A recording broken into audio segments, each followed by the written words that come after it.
Hey there, my name is Jim Gavigan, and today I'm going to do a review of many of the Pro and Avalon series Xcaliber golf shafts.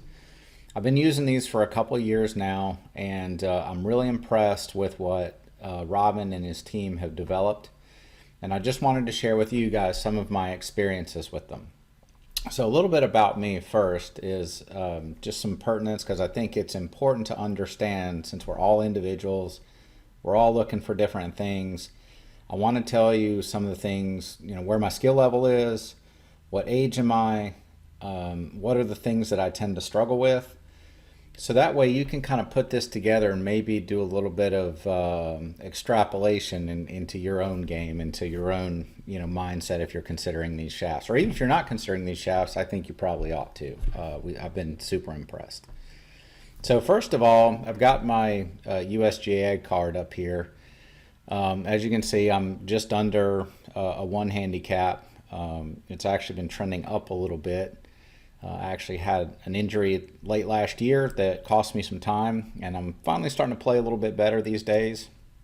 I've had a few bad rounds, sprinkled in there where I'm, shooting 80 plus, but, I'm starting to shoot some of the lower numbers again. I just haven't shot anything under par yet this year, which it's kind of weird because I had several rounds under par last year that I just haven't been able to crack this year. So I give you a little bit about me. I'm 50 years old. I'm 5'8", about 165 to 170 pounds. I have been, trying to work out. I did do a little bit of speed training. I think I'm probably tapped out, speed-wise, but I am trying to work out so that I don't hurt myself again. I actually had some herniated discs in my neck, which was extremely painful and don't recommend to anybody. So I've been trying to just really be able to practice a lot, and have a couple hour range sessions if I want and not get hurt. So that's the biggest reason why I've been working out. I don't think it's really helped my speed. I don't think it's really done necessarily a lot for me. So let me bring up my swing here. And the reason I do this is just so you guys can kind of see, for yourself. I've got some Trackman data. But this was some stuff that I sent to Brian at Xcaliber, and I said, here's what I'm looking for. Here's what I'm playing now. Here's what I'm looking for. And this particular day, I'm playing the original sim driver, 9 degrees, turned down to 7.5. That way I can kind of open the face up a little bit. In this particular case, I was trying to make sure that I was fading the ball, so I really didn't want to see the ball go left. And this was a 44.5-inch stiff flex Avalon 6, which I'm going to review here, tipped a ½ inch. I have since changed, and we'll talk a little bit about that. But that's what I was hitting here. So as you can see, I have a fairly smooth tempo, nothing really outlandish. I've been working a lot on balance and body rotation. And as you'll see in some of my shot tracers for my shaft reviews today, I was kind of struggling a little bit with stalling my hips out, which is a fault of mine that I've been working on with my Pro. This particular day I was actually hitting it pretty solid.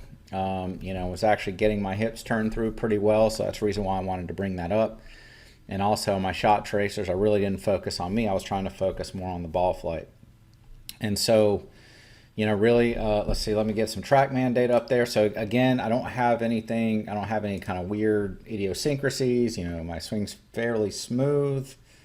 There's just not a lot of craziness going on. So let me bring up some Trackman numbers. So this was current driver paired up with the current 3-wood when I was doing some testing with some various shafts. So let's start with the driver. So I'll pull this off. So I was averaging right around 110, 111 miles an hour. Averaging almost 280 carry, 279 carry. That's pretty good down here in Florida because we don't get a lot of excess carry. Hitting it pretty well, keeping the spin rate, down, a fair amount. That 2400 is a pretty good spin rate for me. I feel like I can control that more. I can actually do some things to that sim to make it spin a lot less, but I really struggle to control it. It kind of really comes out like a knuckleball. And one of the things I really struggle with, this is why I bring this up, one of the things I struggle with a little bit is that lack of body rotation, lower body rotation. My hips tend to stall. I tend to flip my hands, get a little bit of early extension going. that's when I start hitting it a little funny. I start, spraying it and just not hitting it as solid. And so that's one thing I kind of battle. I also battle hitting the ball a little too high and spinning it a little bit too much. I didn't bring up a report I had of a TaylorMade M2 that I was hitting, but I was spinning that one more in the 28-2900 range. So, and I've spun driver consistently well over 3,000 with something I was playing last year around this time. So, it's been a pretty long search to find the right spin rate, right shaft flex, all those kind of things. I feel like I'm pretty dialed in right now. This is a really good setup for me. Balances distance with control. So this one's pretty good. So I was testing out a Ping G425 LST. On this day, put a bunch of different shafts in it. Didn't notice a lot of difference in it. This was not the Avalon that is currently in it today. But this is about what I should expect out of a 3-wood, in that 240 to 250 range, from a carry perspective. I hit a couple, not as good, caught them off the bottom of the face, spun them up a little bit. But as you can see, I average like 3,700, which is probably a little bit high. I'd probably like to be down around 33 to 3,500 there. But again, that's kind of one of those things that I tend to struggle with. And on this particular day, I was hitting a cut. I have since started to decide that, I really want to start trying to hit a draw. I feel like I hit a lot more shots, more solid. I don't get real wipey with it, and I don't get that early extension as much. So anyway, that's something I'm kind of working on, trying to get the spin down, ball flight down a little bit, and just hit it more solid. We'll see how it goes. But those are some things that I've tended to struggle with over the years and kind of where I'm at so that you guys can take that for what it's worth. Just another little bit of background on me. I've been building my own clubs for, I guess, 18 years now. My oldest son's 18. I started when he was probably about 6 months old. And really how that started was I was on the range one night. There was a guy at the local course where I used to live in Memphis that, he was coming by one day. He did all my club repair stuff. And I was hitting an Adams SC 9-degree driver with the standard stock stiff shaft.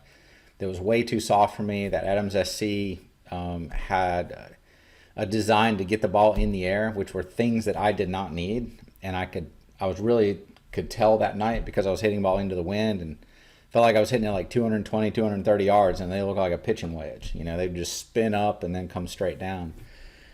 And he comes walking by picking up buckets and on the range, and I said, "Hey Bob, I think I ought to try an extra stiff shaft. Watch me hit a couple and tell me what you think."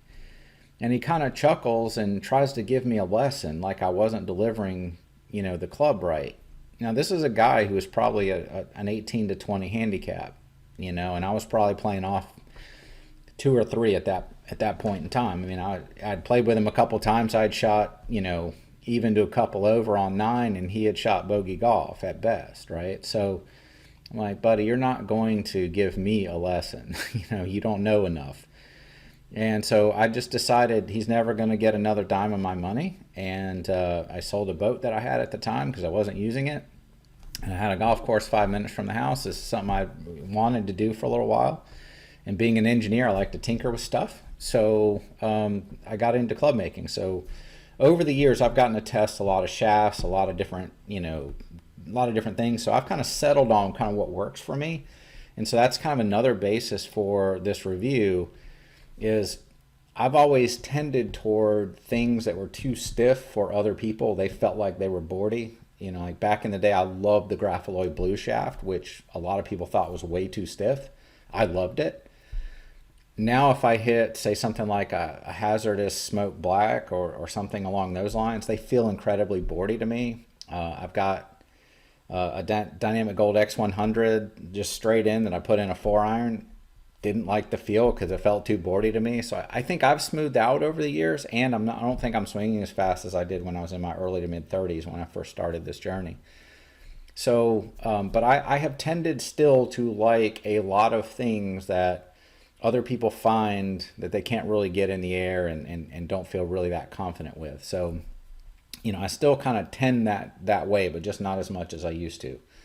So just so you know, that kind of will slant my review just slightly.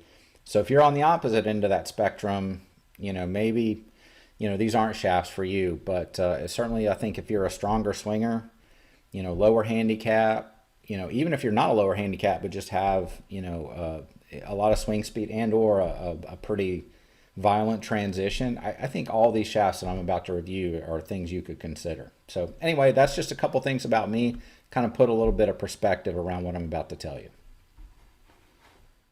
Hey there, just wanted to make a couple of clarifications before you watch this review. In the review, I seem to have it stuck in my head, sorry, I don't even need this. I have it stuck in my head that the Avalon 6 is the Avalon 6S.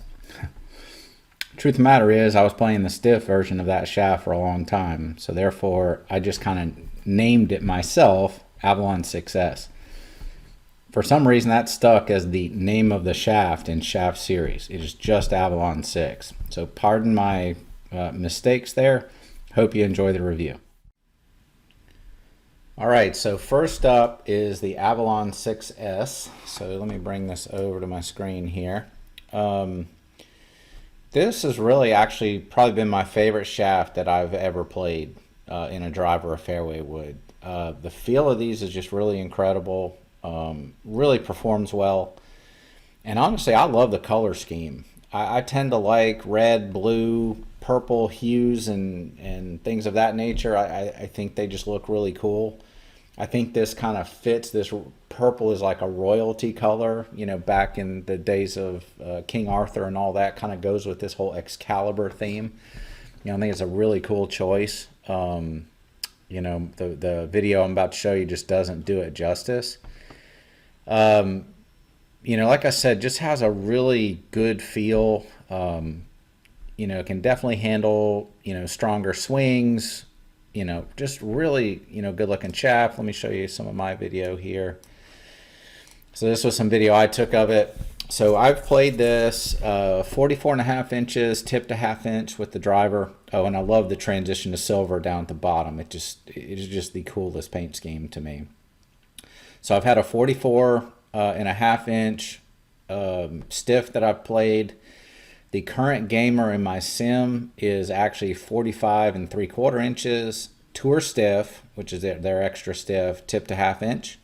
Thank you, Brian, for helping me with that. Tell you a little bit about that story. And then I've got a Ping G425 LST trimmed 1.5 inches, tour stiff as well, playing at 43 inches. So that's been kind of the setup. So if you looked at the Trackman report that I showed a little while ago, I'm just going to bring it back up in case you have skipped. So that was kind of this dispersion pattern here. This is the 45.75 inch driver, tour stiff, tipped a half inch. As a contrast, the video that I showed earlier of my driver swing, this was actually the 44.5 inch, tipped a half inch. And as you can see, the dispersion pattern, even though there's a lot more balls, a lot wider dispersion pattern, a lot more balls left here.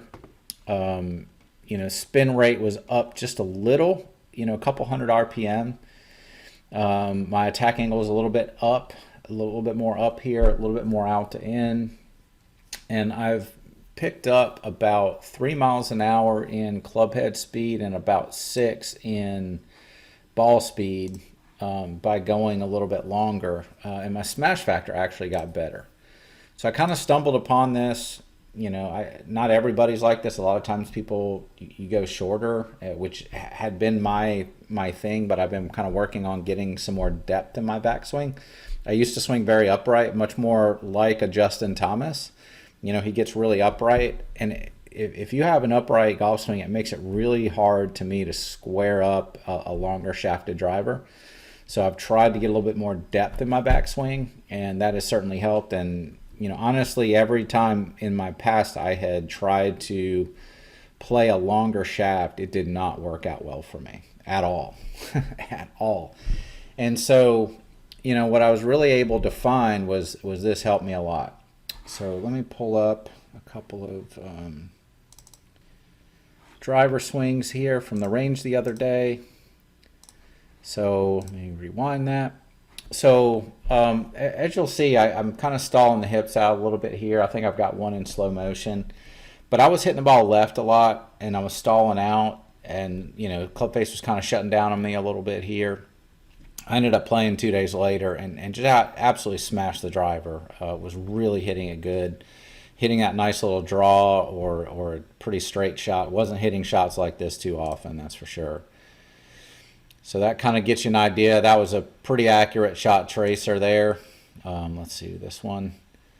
You know, that one was pretty good, but again, well left of my target. And then here's kind of a final one I'll show you. You know, again, I'm hitting it, you know, left of target, but as you can tell from kind of the shot tracer, the ball's not spinning up excessively. You know, has a nice penetrating ball flight. You know, this shaft really performs well. All right, so one thing I want to address is some of the marketing hype around some of these shafts. And as a matter of fact, on Robin's website, the Xcaliber website, he talks about no left.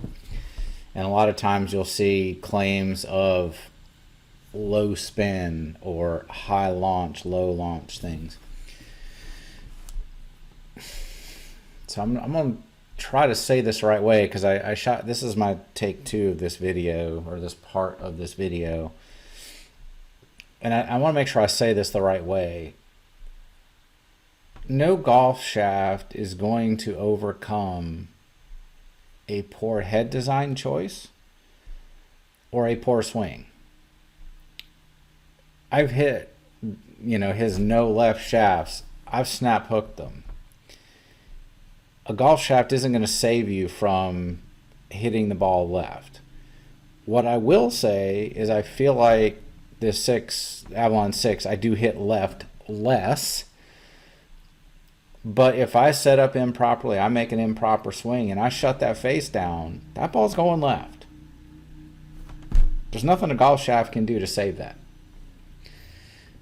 I will say that because it is so tip stable, you know, I don't necessarily get those ones where I felt like I put a decent swing on it and that club face kind of shuts down because there's too much play in it for me.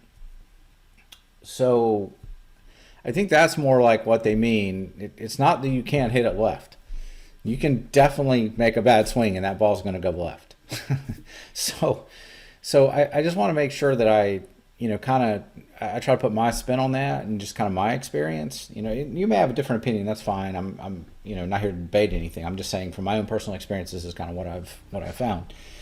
The other thing is a golf shaft cannot overcome a poor head design choice.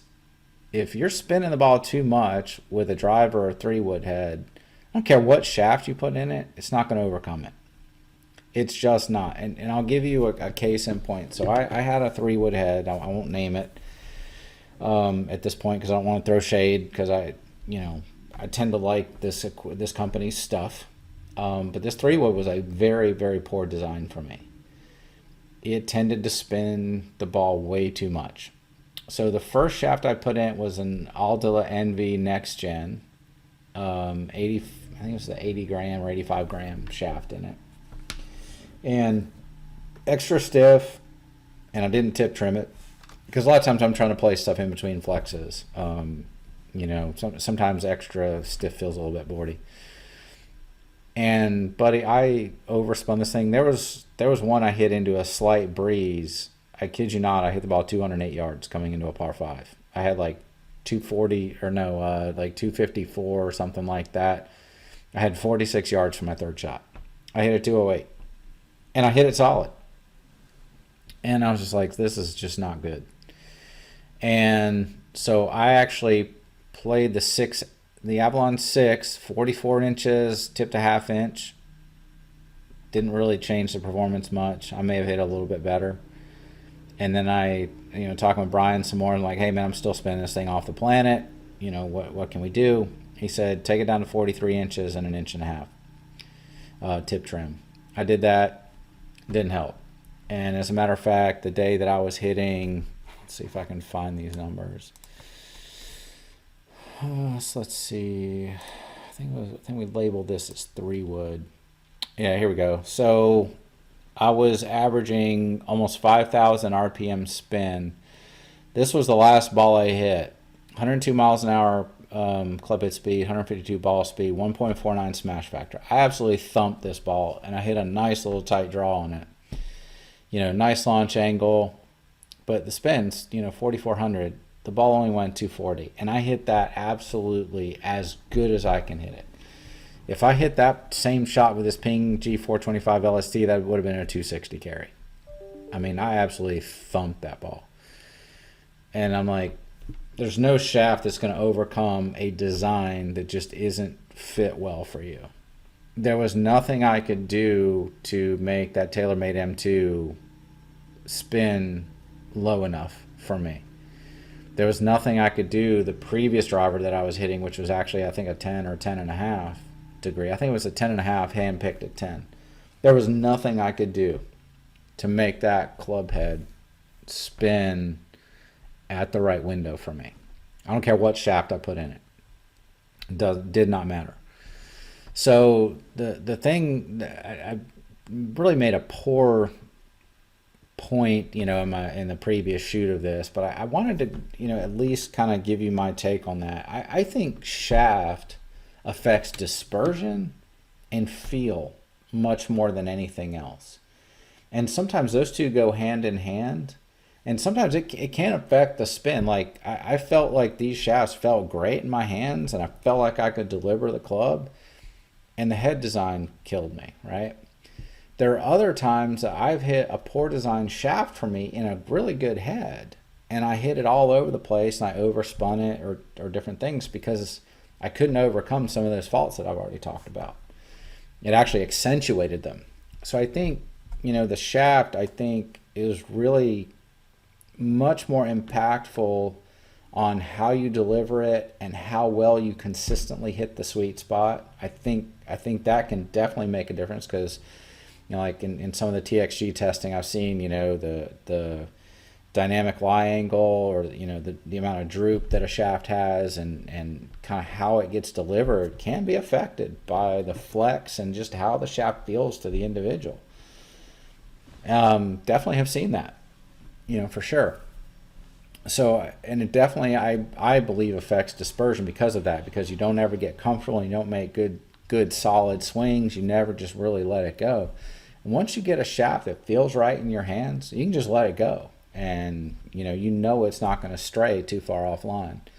So I wanted to kind of make that point because sometimes I get a little irritated with the marketing hype. Oh, this one's no left. This one's low launch, low spin. Okay, low spin, we may be talking 200 or 300 RPM, not 1,000, maybe 400, certainly not 1,000, 1,500. If I'm spinning a 3-wood at 5,000 RPM, they're in the shaft I can put in, it's going to bring it down 3,500. Ain't going to happen. It just is not going to happen.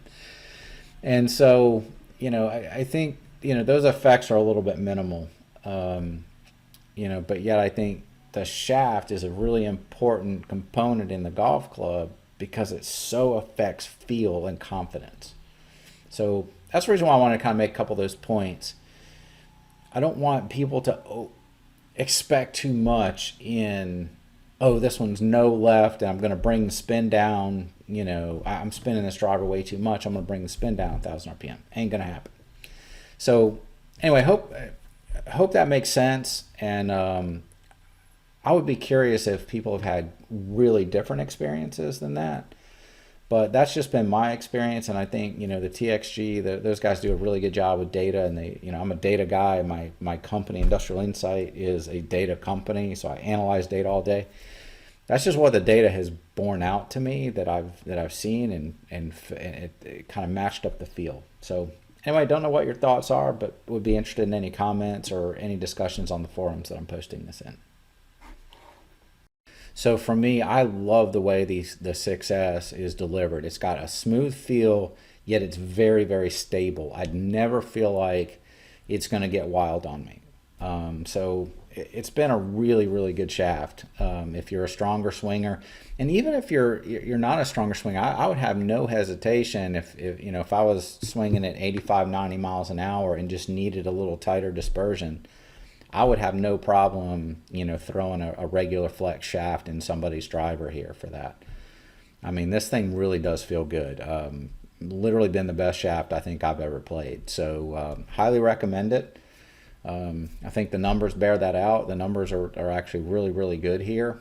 And I think getting fit or experimenting enough on your own like I do, and having some feedback from the manufacturer, say, hey, here's what I'm looking for. I want to lower my spin a little bit. I'm looking to go longer. Here's kind of the feel I like. Here's something I'm a little concerned about. Here's what my ball flight I want. The shaft and or head manufacturers can really help you kind of dial that in. So got some great feedback here from Brian to help me get this one, nailed down. But a lot of experimentation with driver heads before I stumbled onto the sim. So anyway, hope that helps on the 6S. Again, great shaft, very smooth feeling, very tip stable, and hope all that made sense. Just realized after I got done talking about the 6S, I didn't show you any 3-wood shots. Let me show you those real quick.